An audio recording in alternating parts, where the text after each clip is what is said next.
Bonjour tout le monde. On se retrouve aujourd'hui pour un nouvel épisode de podcast créatif.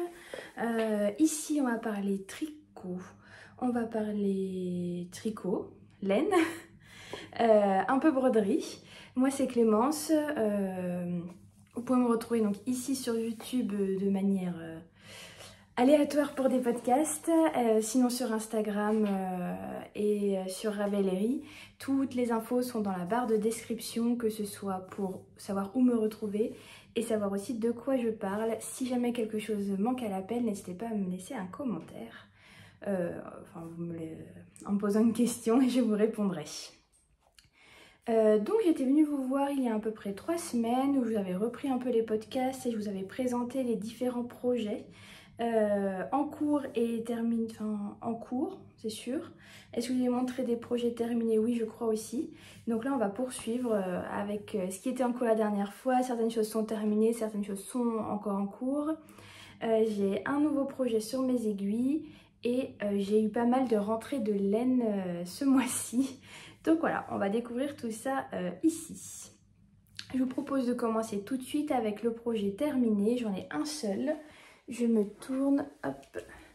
Il s'agit du pull qui était déjà en cours la dernière fois, du pull Merivalé, je ne sais pas comment ça se prononce, de Elong avec Anna, ou Anna Dervoot, qui se trouve dans son livre Tricoter en couleur, un livre où elle parle de toutes les techniques, voilà, que ce soit les rayures, il y a pas mal de choses, hein. Rayures, mailles glissées, jacquard, broderie, tricot modulaire, rang raccourci, etc. Et donc moi j'étais partie sur ce pull là, qui est un pull qui se tricote en épaisseur DK et qui se caractérise par son yoke avec des mailles glissées. Donc c'est pas du jacquard, contrairement à ce qu'on pourrait penser en premier lieu, mais c'est vraiment un pull avec des mailles glissées, donc vraiment très simple à faire. Voilà, donc moi j'ai tricoté en épaisseur DK, en Pénélope de Dererum Natura. Anna proposait elle plutôt de tricoter avec une fingering, non j'ai des bêtises, elle proposait bien de le tricoter en DK, mais avec une laine de chez Léna Mouret qui est la Aphrodite DK, qui est une laine avec un beau drapé où il y a de la soie, de l'alpaga et du mérino. Moi j'ai parti sur donc, la Pénélope qui est du mérino et un peu de soie, 90% mérino, 10% soie, histoire de garder un peu le drapé qui était proposé dans ce patron. Et donc j'ai utilisé le coloris prune et le coloris orgeat pour le blanc. Je recule un petit peu. J'essaie de vous montrer bien. Donc je suis très contente de ce pull. J'ai mis un peu de temps à le tricoter. J'ai été un peu démotivée à un moment donné par la longueur en fait. J'étais très motivée tricot tout court. Donc je l'ai repris et puis je savais aussi qu'il allait me manquer de la laine pour terminer une manche. Donc je l'avais bloqué, j'avais peut-être dû vous le montrer bloqué d'ailleurs la dernière fois. Et il me restait, on voit un peu la différence. Il me restait juste le bas de la manche à faire. J'ai donc dû recommander une pelote. Ce qui m'a un peu embêté de payer des frais de port pour recommander une seule pelote, sachant que bah voilà, les frais de port étaient quasiment équivalents au prix de la pelote. Donc j'ai décidé de commander autre chose que je vous montrerai juste après. Pour en revenir donc à ce pull, j'ai fait quelques modifications, notamment au niveau de la longueur des côtes. Donc c'est bien des côtes 2,2 qu'utilise Anna, mais moi j'ai décidé au lieu de faire 3 cm, de faire 5 cm. Tout simplement parce que je trouve que généralement les pulls que je tricote chez elle ont une encolure qui a tendance à vraiment s'étirer au porté. Et moi j'aime bien les pulls quand ils restent vraiment autour près du cou, quoi, histoire que ça tienne chaud, surtout quand il s'agit d'une épaisseur DK.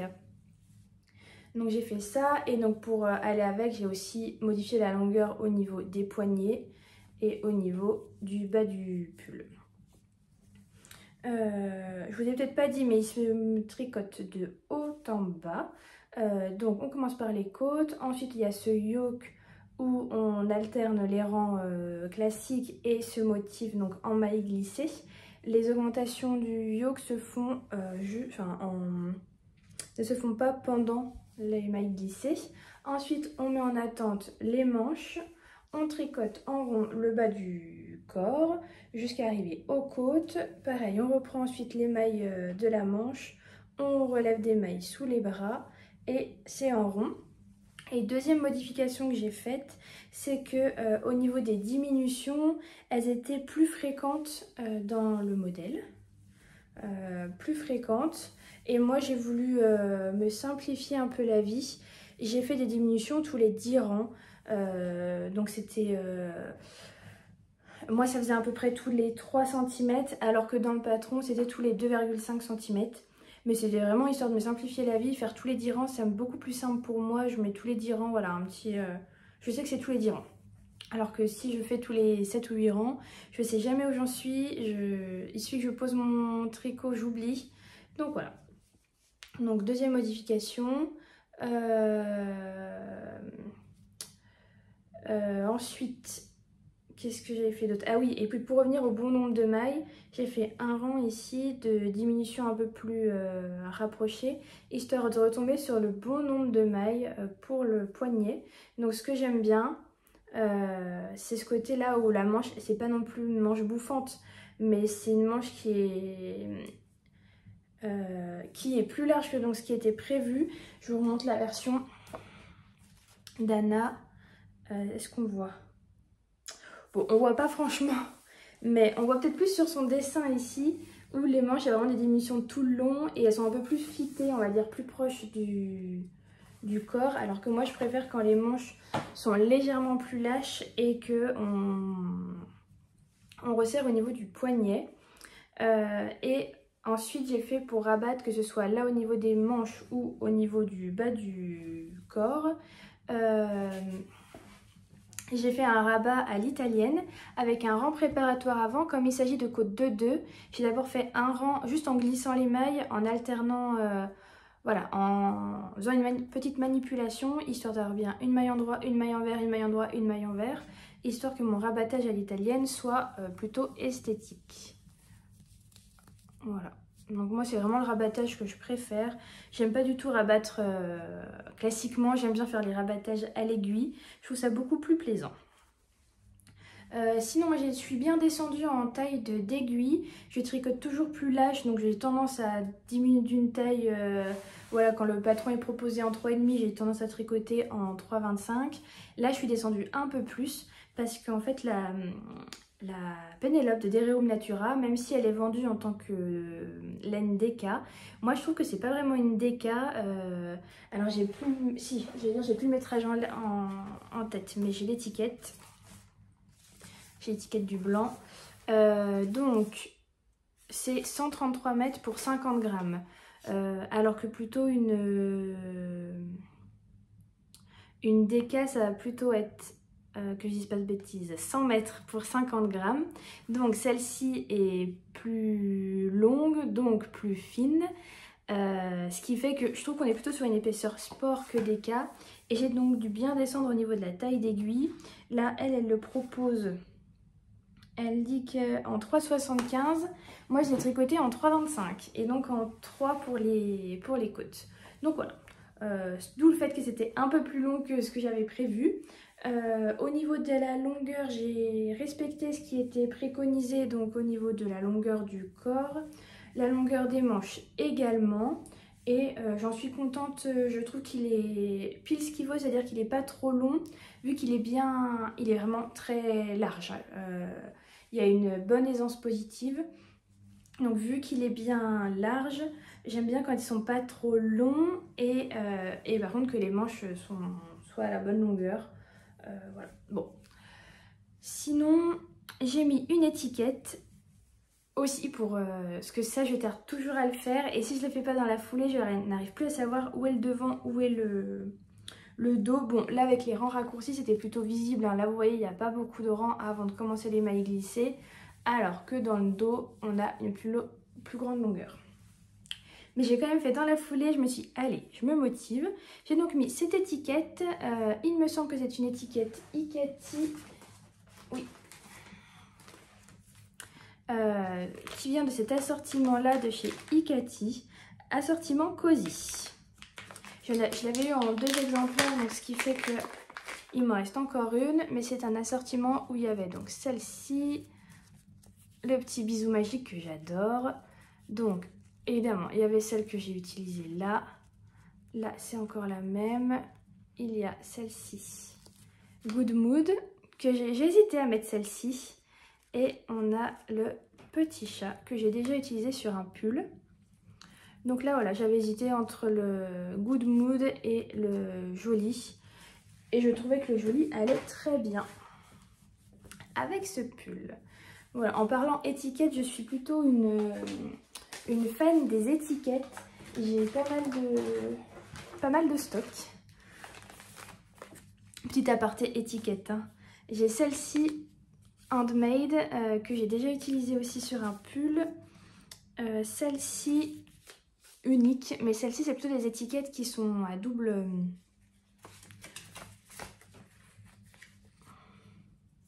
Voilà, comme ça. Donc plutôt à mettre en bas d'un pull ou en bas d'un bonnet. J'ai pas encore eu l'occasion d'utiliser celle-ci. Hop. Et puis ensuite chez Ikati, j'ai La Vie Douce. Et qu'est-ce que c'est que celle-ci? Ah, celle-ci, c'est d'autres qu'on m'a offertes qui sont... Je sais pas de quelle marque elles sont. Je sais qu'elles viennent de chez Pompon Mercerie à Lyon. J'en perds pas une au passage. Hop, Dancing Queen et Rebelle. Oui, j'adore celle-ci. Elle irait bien sur mon gilet couleur moutarde que vous voyez souvent dans mes épisodes, qui n'a pas d'étiquette lui pour le coup. Ah, et puis j'ai celle-ci aussi, Jolie Lab, que j'ai acheté sur le site de Rascol. Et celle-ci, j'en suis vraiment hyper fan. C'est toutes les mêmes mais avec des quadrillages, enfin des Vichy différents. Voilà. Et le rose. Celle-ci, je suis vraiment fan. Voilà, ça c'était la partie étiquette. Et sinon, quoi vous dire de plus? Oui, j'ai eu un peu peur sur au blocage, au lavage surtout. L'eau est devenue vraiment hyper prune et j'ai eu très peur pour le blanc.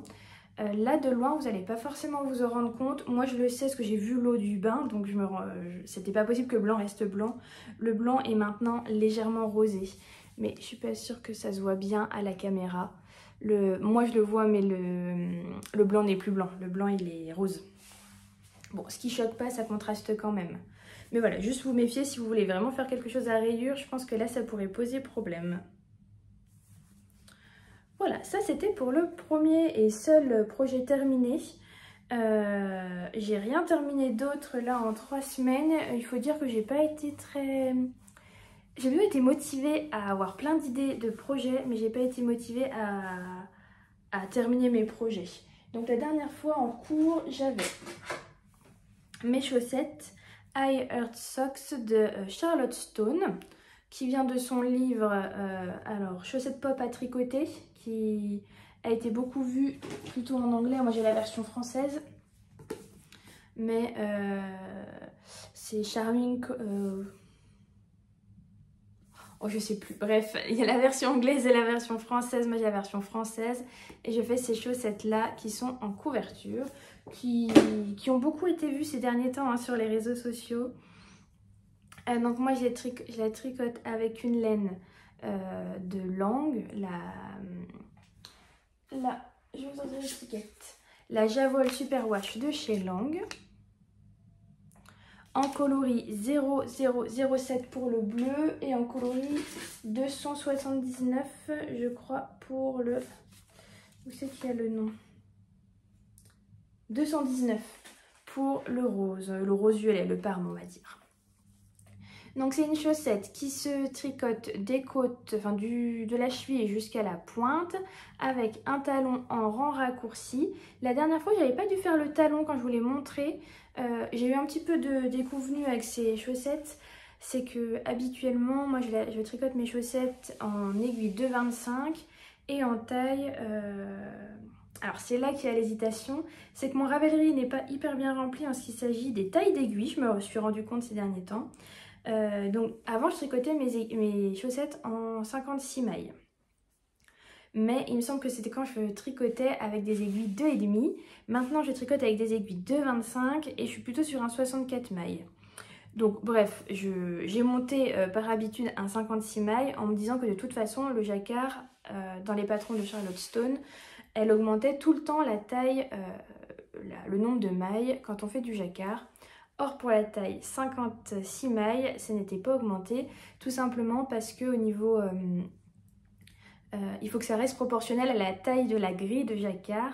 Et là, c'était pas possible en fait avec la taille 56 mailles. J'ai essayé de faire des calculs, mais j'ai pas fait des calculs savants, hein.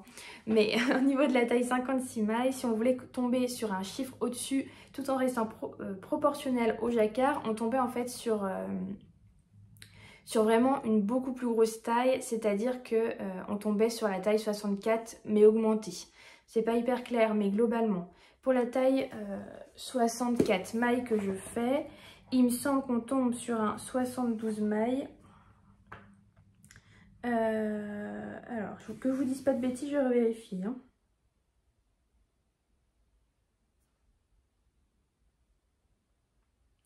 Voilà, en fait pour la taille 1 qui est la taille 56 mailles, on n'augmente pas parce que sinon on tomberait, si on voulait rester proportionnel à la grille, on tomberait sur un 70 mailles qui est la taille en fait de la...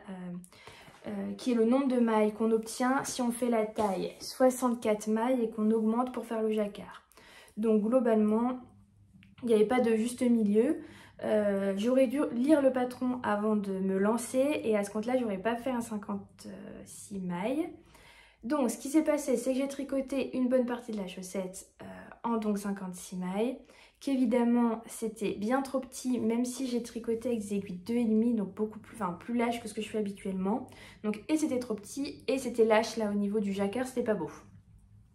Donc, j'ai tout détricoté, mais pas folle non plus. J'ai détricoté que jusqu'aux côtes, parce que faire 15 rangs de côtes, c'est pas ce que je préfère.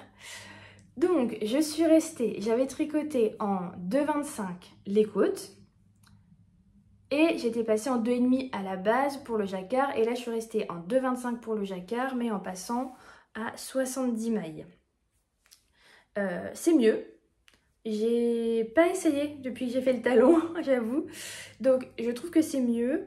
Mais comme je suis pas sûre à 100% que ça passe, je suis pas hyper motivée pour la terminer. Donc, elle avance pas beaucoup. Et autre chose aussi, le talon. J'ai plutôt l'habitude de faire des talons renforcés à gousset. Et là, c'est un talon à rang raccourci, mais avec, je l'ai trouvé un peu particulier à faire. Et bref, j'ai pas tout compris. En plus, je l'ai fait à un moment où je pouvais pas forcément beaucoup me concentrer, donc je sais qu'il n'est pas parfait. Ce côté-là est pas trop mal encore, mais ce côté-là, je trouve qu'il est là ici surtout ça. Bon. Bref, je ferais mieux pour la suivante, mais comme je suis pas sûre que la taille aille, je me suis pas embêtée à défaire et refaire. Je verrai, je pense que ça reste des chaussettes et un talon, je suis pas sûre de regretter si le talon n'est pas parfait.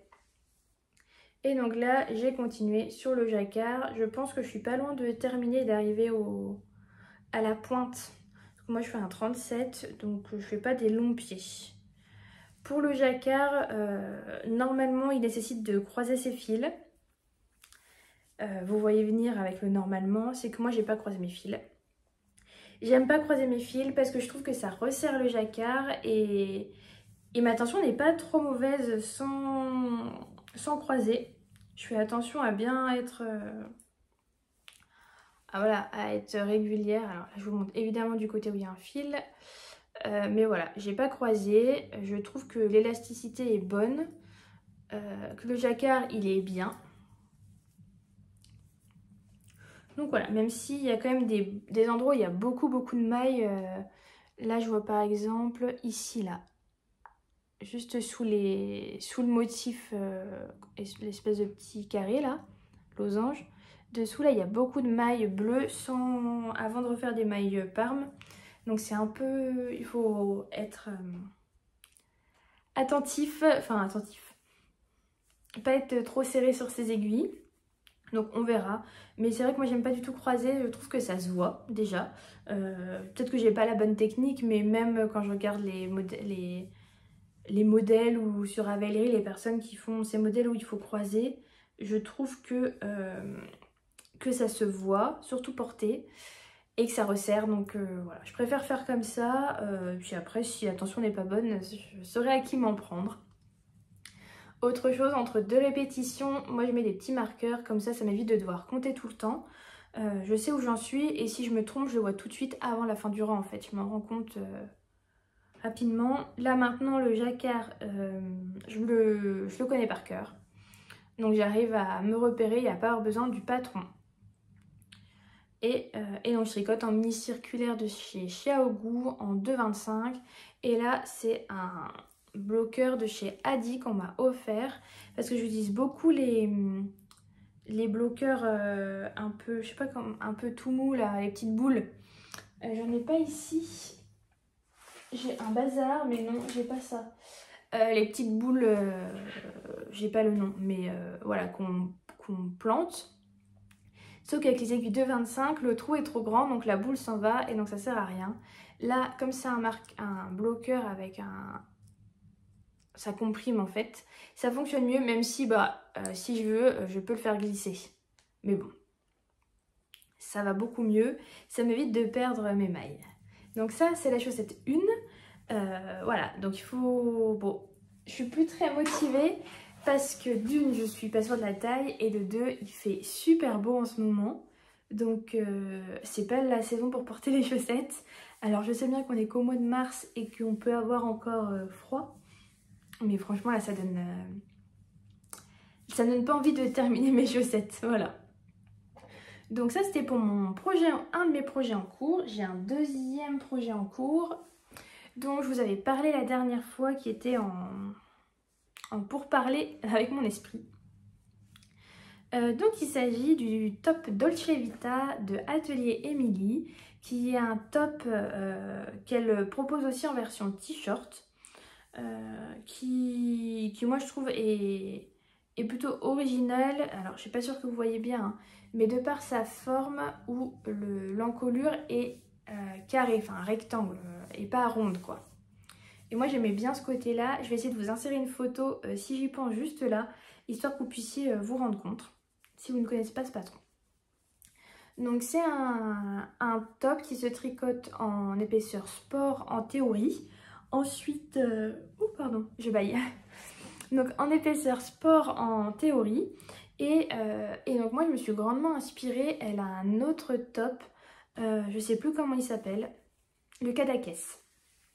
Le Cadaqués qui normalement est proposé en sport ou déca.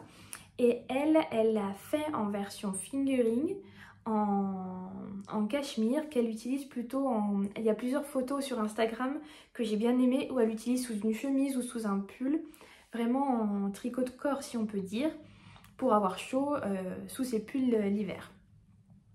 Et donc moi j'ai bien aimé cette idée, sauf que le top Cadaqués, je suis pas sûre qu'au niveau de ma morphologie il m'aille très bien. Donc j'ai repris cette idée, mais avec le top Dolce Vita, qui pour le coup là où j'avais eu un réel coup de cœur. Ce qui m'a boosté, c'est aussi, comme je vous expliquais, qu'il fallait que je fasse une commande chez Dererum Natura, que je ne voulais pas acheter qu'une seule pelote. Donc j'ai craqué sur de la Albertine, qui est la fingering Merino et soie de chez Dererum Natura. J'ai dit quoi? Oui, c'est la Albertine. Je sais plus ce que je lui ai dit. Mais en tout cas, c'est la Albertine. Et j'ai choisi le coloris Armoise, qui est un espèce de vert. Enfin, qui est un vert. Un vert... je sais pas comment le décrire, mais... je dirais un vert sauge, mais je sais pas si ça vous parle. Qui est un peu le vert de mon mur, qui est un peu le vert de mon pantalon. Bref, un vert que j'aime beaucoup en ce moment. Donc, je tricote. Donc, c'est normalement un patron qui se tricote plutôt, comme je vous avais dit, en épaisseur sport. Donc, moi, je le fais en fingering. Et comme j'ai tendance à tricoter lâche, j'ai dû énormément descendre ma taille d'aiguille, vu que je tricote du coup en 2,75. Donc, c'est long mais plaisant. Donc j'ai commandé 3 pelotes, j'espère que j'en aurai assez. Il est... Oui, elle disait...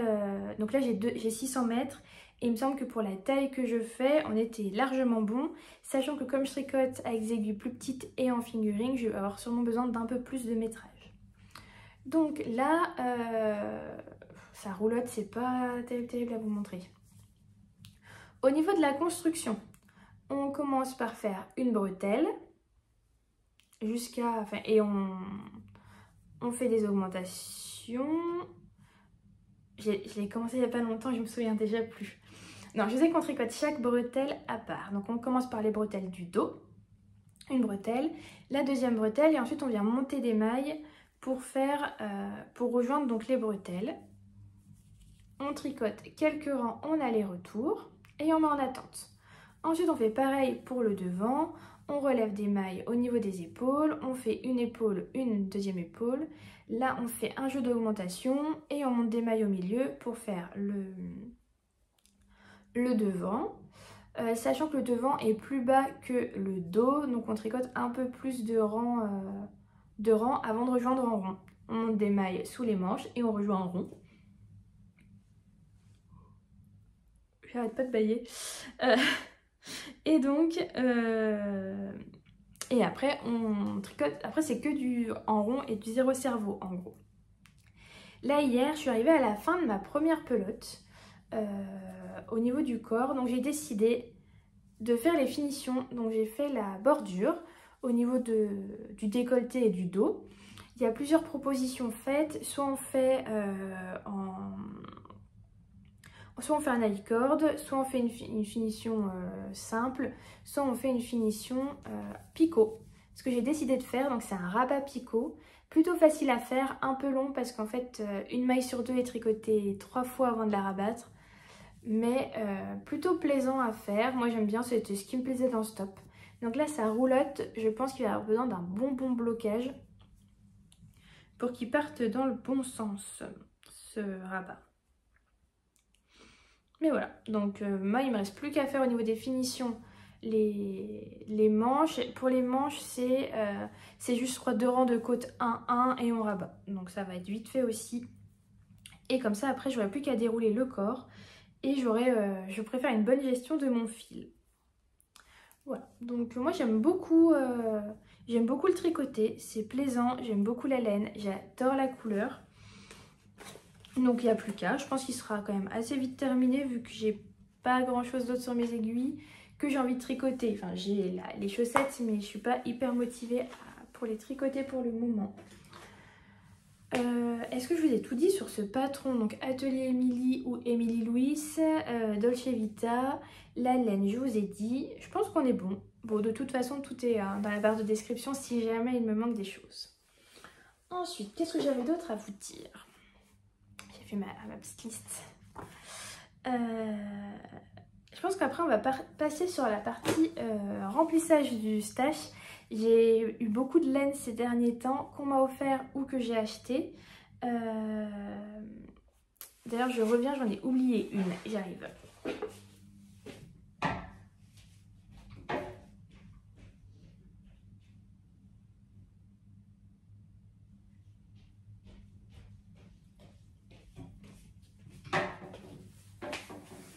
Alors voilà.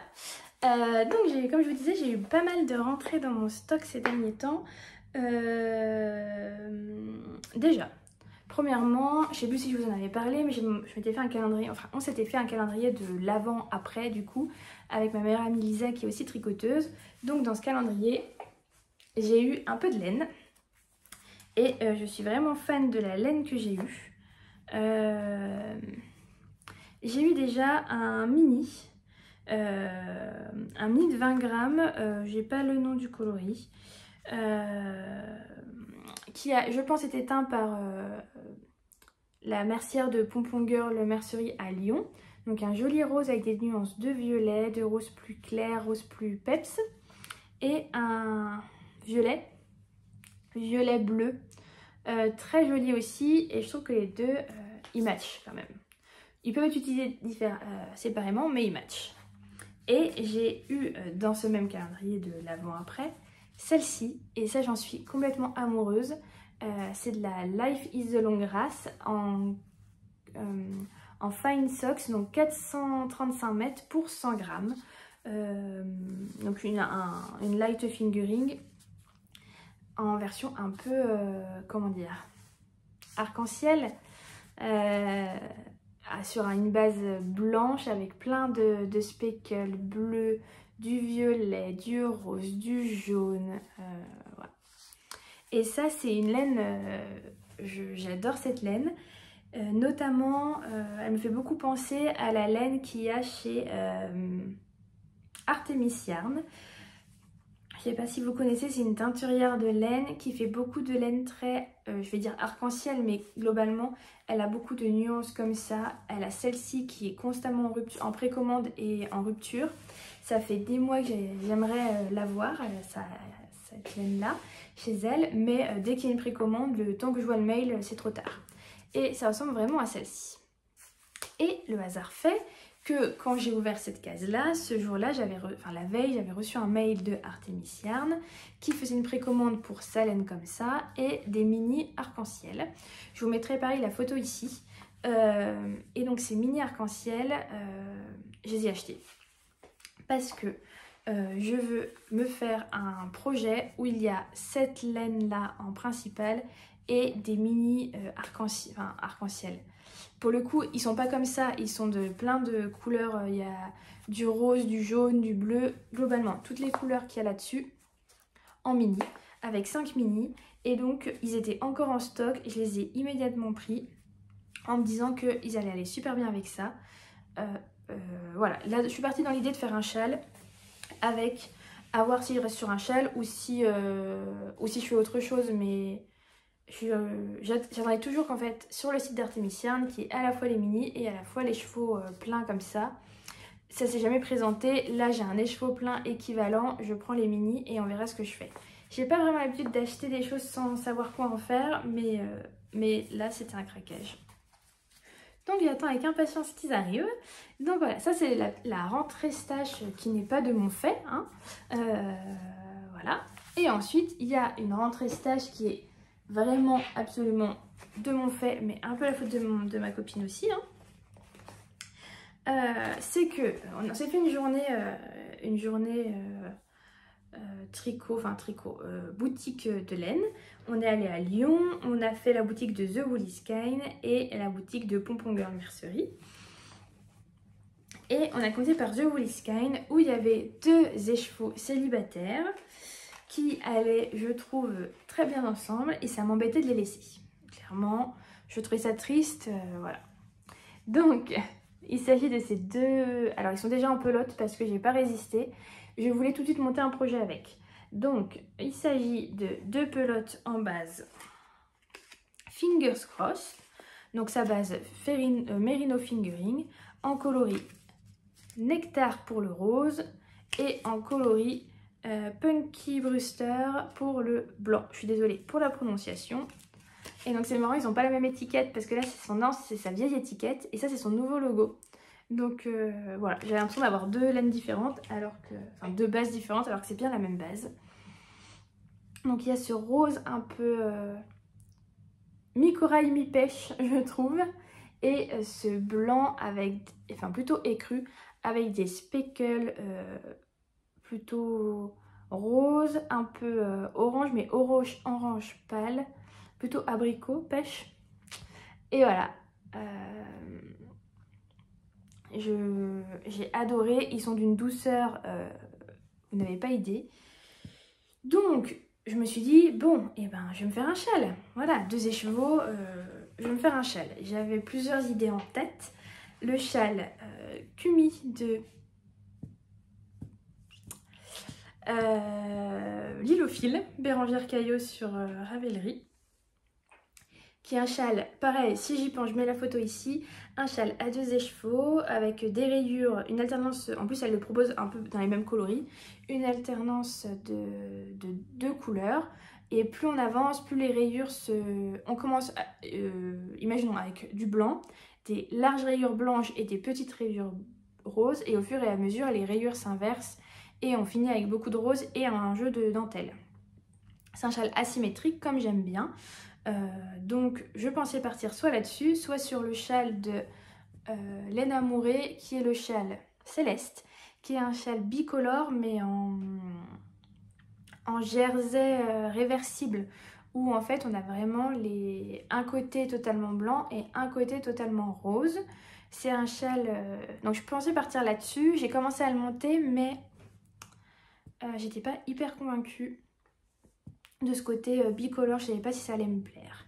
Et ce qui me fait hésiter, c'est que je me suis pas arrêtée là dans mes achats, c'est qu'ensuite on est allé à la Pompon Girl Mercerie et j'ai trouvé ce magnifique rose qui a un rose un peu rouge, un peu terracotta, j'ai envie de dire terracotta, qui va hyper bien avec. Et celui-là est le responsable de tous mes problèmes. Donc je vais pour vous dire c'est encore de la Life is de longue grâce. Alors c'est rigolo parce que je n'ai pas beaucoup cette laine dans mon stash, que j'ai acheté celle-ci et que le lendemain j'ouvrais mon calendrier de l'après et j'avais l'autre de Life is de longue grâce. Bref, j'ai celui-là en coloris Cayenne. Et le problème c'est que ça va hyper bien ensemble, donc je me suis dit en fait je peux pas ne pas faire quelque chose avec les trois, sauf que je trouve pas, je suis hyper difficile et hyper pénible, mais je veux un châle déjà plutôt asymétrique et j'aimerais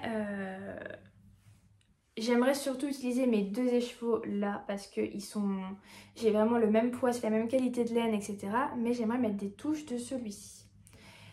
Et j'ai épluché Ravelry, j'ai épluché tout ce qui était épluchable en termes de tricot, en termes de patron. Et je trouve rien qui m'aille. Alors si je trouve rien, c'est juste de ma faute parce que je suis difficile, sinon j'aurais largement trouvé. J'arrive pas à être convaincue, donc j'ai fait plein de tests. Là d'ailleurs, j'ai encore j'ai pas arrêté de la tricoter cette laine parce qu'à partir du moment où elle était bobinée, j'ai eu juste envie de la tricoter. Un point c'est tout. Je m'organise avec mes 3 chevaux là. Donc j'ai fait différents tests. J'ai d'abord monté le châle de Laine Amourée, puis j'ai enchaîné avec une alternance de points mousse, de points jersey, de plein de choses. Et donc là, j'ai refait un test en partant sur du jersey en blanc. Et là, j'ai fait une tresse estonienne et je suis repartie sur du jersey d'une autre couleur. Et j'ai plein d'idées. Après, je suis pas hyper fan de faire mon propre modèle parce que malgré tout, j'aime quand même bien suivre un patron. D'un autre côté, je trouve pas de patron qui me botte pour le moment. Donc je suis dans un flou. J'ai très envie de le tricoter, mais je suis vraiment dans un flou. Donc voilà. Parce que ce qui me fait hésiter avec le châle Kumi, parce que rien ne m'empêche de mettre une 3e couleur dans le châle Kumi, même s'il est proposé qu'avec 2 couleurs, c'est qu'il est tricoté en point mousse. Et que je trouve que le point mousse rend moins hommage à la laine, enfin au travail de la laine, de la teinture, est moins mis en valeur dans un châle au point mousse, je trouve. C'est peut-être que mon avis personnel, mais ce qui me fait hésiter du coup pour ce châle. Donc voilà, si jamais vous avez des idées de châle, donc plutôt châle asymétrique, comme je vous ai dit, j'aime pas trop les châles triangulaires, châle asymétrique avec 3 écheveaux, n'hésitez pas à me le dire, hein, parce que là je suis un peu dans le flou. Voilà, ça c'était pour mes rentrées de laine. Donc vous l'aurez compris, à venir il y aura un châle, voire 2 avec, si je fais un châle avec celle-ci. Et finir mon Dolce Vita et finir mes chaussettes. Et j'aimerais bien me refaire un gilet aussi, parce que là le printemps arrive, enfin nous sommes au printemps, nous sommes le 22 mars, donc ça y est, le printemps est là. Mais mais je manque de gilet. Voilà, il fait trop chaud pour mettre un pull et un petit gilet c'est pratique. Or j'ai quelques gilets mais j'aimerais un autre gilet, voilà. Donc ça je vous en avais parlé la dernière fois, mais j'ai bien envie de me faire le gilet, je sais plus si c'est Brume ou Morgane de Emily Louis, Atelier Emily. Là, une version pull, une version gilet, je sais jamais lequel s'appelle comment. Et j'aimerais bien me le faire, mais voilà, il faut juste que je termine déjà ce qui est en cours, parce que j'ai déjà beaucoup de choses. Voilà, ça c'était pour tout ce qui était la partie tricot. Ensuite, j'ai pas de crochet à vous montrer. La couture, je pense que je vous ferai vraiment un épisode à part couture, parce que j'ai pas mal de choses et ça fait déjà 40 minutes là que je vous parle, donc je vais pas prolonger là-dessus. Et sinon, un autre projet à venir qui a rien à voir avec le tricot, c'est de la broderie. Voilà, j'aime bien de temps en temps faire un peu de broderie, notamment pour accrocher au mur et changer un peu la déco de manière saisonnière. Et là j'ai encore, pour vous dire, mes broderies d'automne, d'Halloween accrochées dans mon salon. Elles sont discrètes hein, mais bon, j'ai pas pris le temps de faire celles d'hiver, donc là j'ai envie de me faire pour le printemps. Là il s'agit d'un patron de Mindful Mantra Embroidery, qui est une brodeuse que je suis sur Instagram, que j'ai suivi un moment sur Patreon, mais maintenant je crois qu'elle a plus de Patreon, elle a une espèce d'abonnement avec sa boutique, enfin bref. Donc je ne suis plus sur Patreon, mais j'aime toujours autant ses patrons.